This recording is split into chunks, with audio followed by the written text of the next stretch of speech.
Order 1886. Before this game was released, I think everyone was so hyped for it, and ultimately I think that was its downfall. I don't know why. I think it just had some kind of aura around it. I didn't even know what this game was about, and I was excited for it too, and honestly I have no idea why. I think it was the time when us PS4 players were looking for the next big PlayStation exclusive, and with Uncharted 4 still a long way out, I think we just needed our fix. It was met with mixed reviews, but mostly disliked. It was released on February 20th of 2015 for the PlayStation 4 only. So does it really get the hate it deserves? Well, hopefully I can help sort that out for you, and if you were and still are interested in this game. Story. This game takes place in, well, 1886, go figure. It's set in London where men are dressed like bosses. Seriously. Where do I find a hat like this? I want it. Anyways, you take the role of Grayson, who is without a doubt a Banff. He is part of the Order, which is like the Knights of the Round Table. You know, like King Arthur and his Knights of the Round Table, which everyone who sits there are considered equals. But apparently things have changed, as this is not how this Round Table works at all.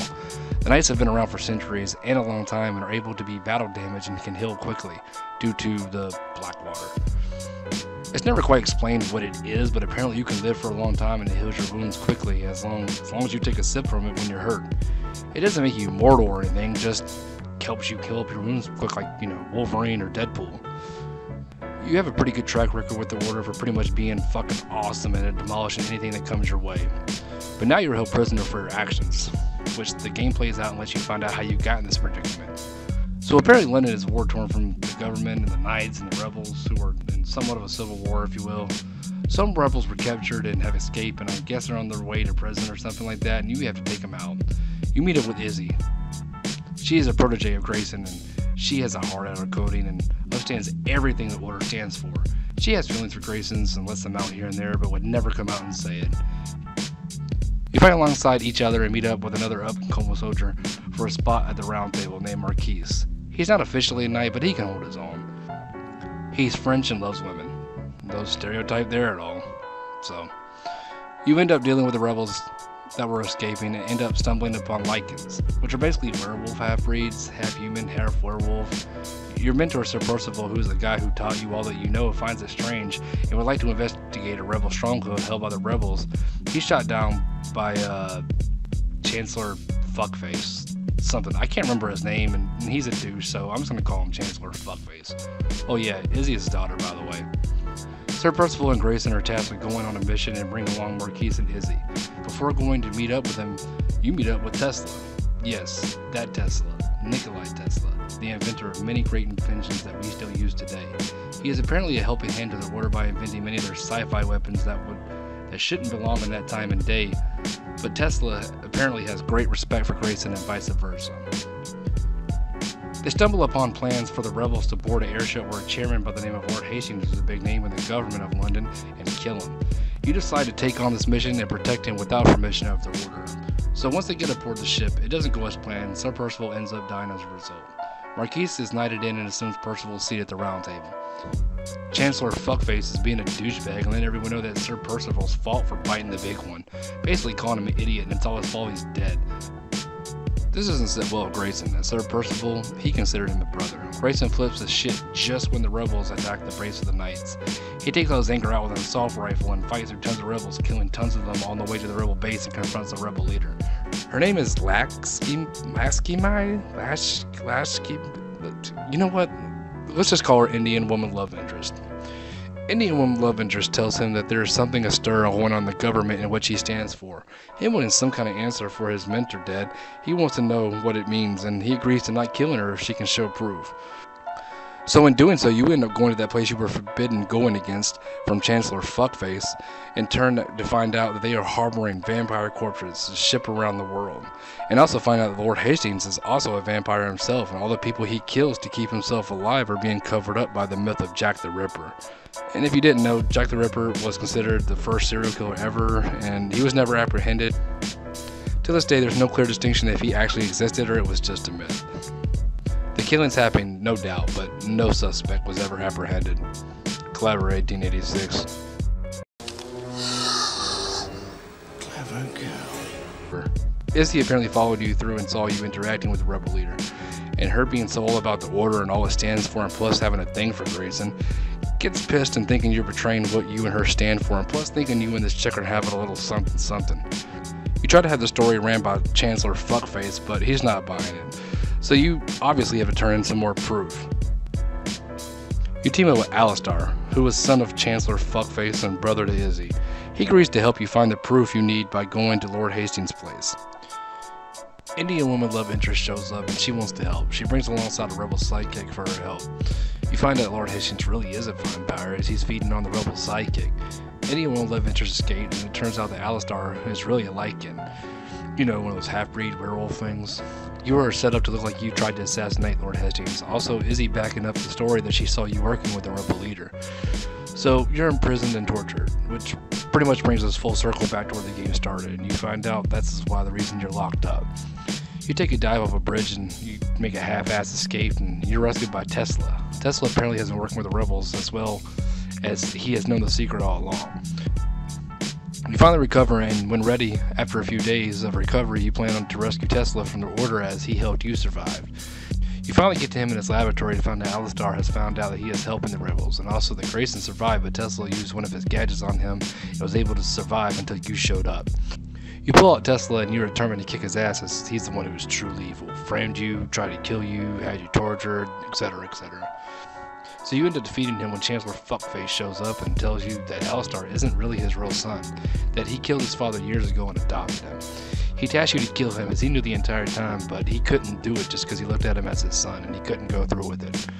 You do so, and that doesn't clear your name or anything. Chancellor Fuckface won't tell the truth, so you're still a betrayer as far as the government is concerned.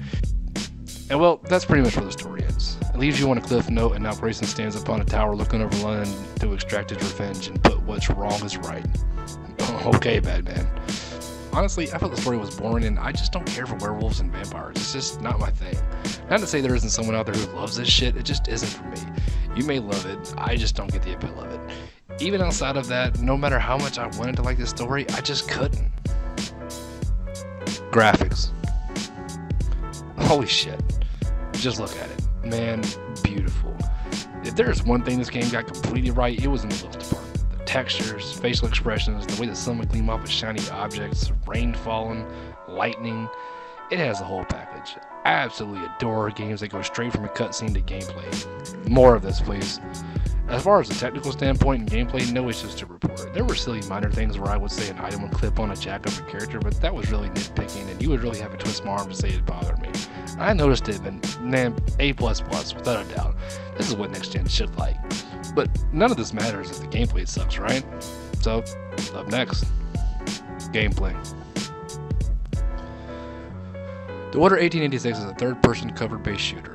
You have the ability to have smaller weapons, which is like a pistol. It comes in many ways, shapes, or forms, from like a burst shooting pistol, revolver, heavy hand cannon, etc., etc. And a bigger firearm like an assault rifle, shotgun, sniper rifle, carbine rifle, which is a quick shot. You know, pretty standard stuff. But with throwing Tesla into the mix, he fits weapons that are not the normal. You can get a lightning gun that shoots, well, bolt lightning, and also a thermite rifle, which basically shoots a cloud of gas, and you can ignite it with a spark, which will set your enemies ablaze. Also a crossbow to take your enemies into silence. You can only carry 2 firearms at a time, which is the pistol and the heavy weapon type. You also get grenades, smoke, blast, that's it. Smoke is pretty useless as far as my playthrough went, but blasts are essential for some parts, and I'll get to that. Use the same way you would in Gears of War, Uncharted. You have to select it, and it gives you a general idea where it will land. Your enemies love to spam them, so get used to jumping out of the way of those. Anyway, the best way I can describe this game is, well, Uncharted, Tomb Raider, you know, the new ones anyway, Gears of War. The difference here is that it doesn't feel as natural as those games do as far as the movement. It just feels, well, clunky, if that makes sense. Yeah, snapping the cover works sometimes. Popping out and shooting enemies works pretty much the same way it did, but I just felt I was restricted, like I was controlling a tank or Jill or Chris from Resident Evil.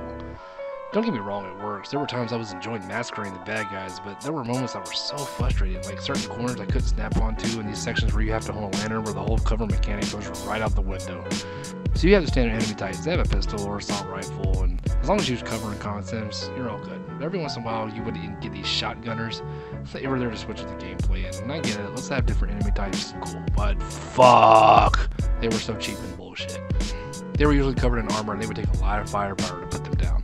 All he had to do was run up on you and hit you maybe twice, and you're down. 90% of the game I died in this game due to them. They just felt cheap as hell.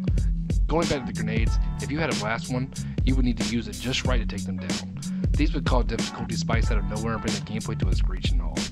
I would have to restart the checkpoint like 12 times after not dying once for a long time, and it would cause you to get more tactical, yes, but at the end of the day, it's like I was getting more tactical but not in a fun way. I felt I had to die like 9 times and kind of cheat the game to kill a shotgunner by knowing which way he was going to enter the area and lob a grenade and hope it takes him down enough of his health where I can get hit once, which you're going to do, and hope I get enough damage on him before he can kill me with his second shot.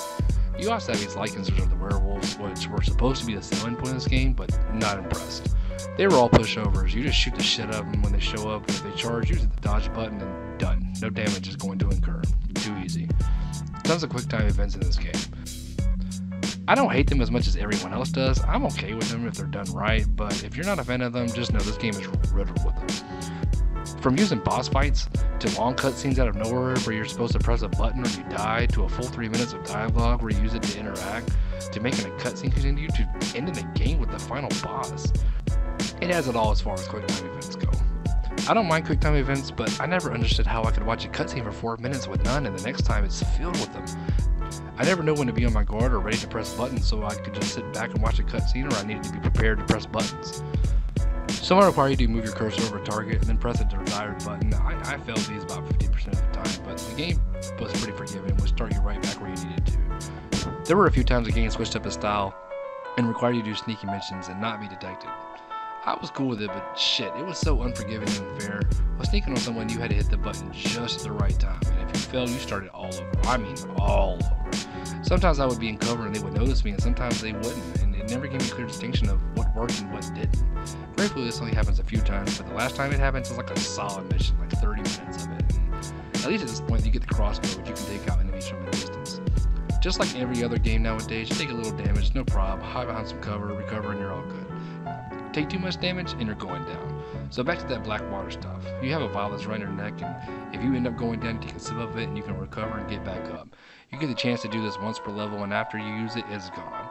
Most of the time you want to get a chance to use it. Still being shot as you're down, you still put you back at a checkpoint. Like I said, you use common sense and it's all good, but this game chooses when it wants to be a pain. All in all, there were moments that I was having a fun time, great time, taking on enemies, and there was nothing that I was really blown away by.